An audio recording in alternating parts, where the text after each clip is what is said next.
طب بذمتك يا شيخ، وانت رايح مشوار كده مش عارف مكانه، وبمنتهى السهوله قررت ان انت تطلع التليفون بتاعك بدل ما تسال حد من المنطقه يسوحك ويوديك مكان تاني خالص بدل اللي انت رايحه، تكتب اسم المكان بس، وفي خلال دقايق او كمان ثواني يطلع لك المكان اللي انت رايحه، وتروحه من غير ما تغلط من اول مره، وكأنك بتروح المكان ده بقالك سنين. ما دعيتش للراجل اللي اخترع الجي بي اس، لا دعيت له وقلت له ربنا يعمر بيته، عشان انا بقول له كده كل يوم.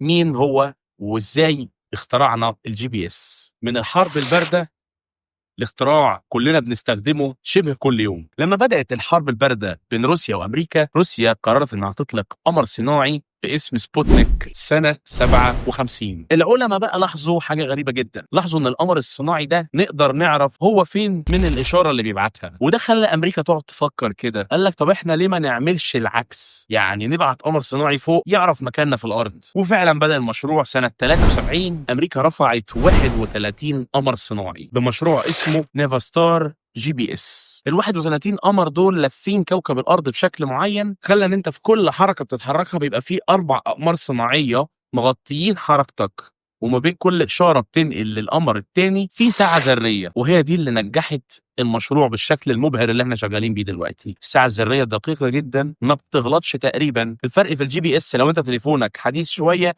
بيبقى تقريبا متر، هي دي المسافه اللي ممكن يغلط فيها الجي بي اس بتاعك. وسنه 2000 بقى امريكا قررت انها تفتح الجي بي اس ده بسبب حادثه حصلت كلفتهم خسائر كتير. قرروا ان هم ما يخلوش الجي بي اس ده حصرا ليهم، لا قرروا ان هم يخلوه لعامه الشعب وكل العالم يستفاد بيه.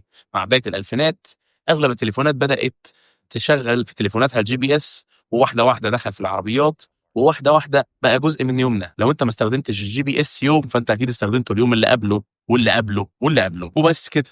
لو عجب الفيديو ما تنساش تعمل لنا لايك وكومنت وسبسكرايب، وتقول لنا في الكومنتات استخدمت الجي بي اس اول مره كان امتى، وهل سوحك قبل كده ولا لا. كان معاكم حازم تيك فيو، سلام.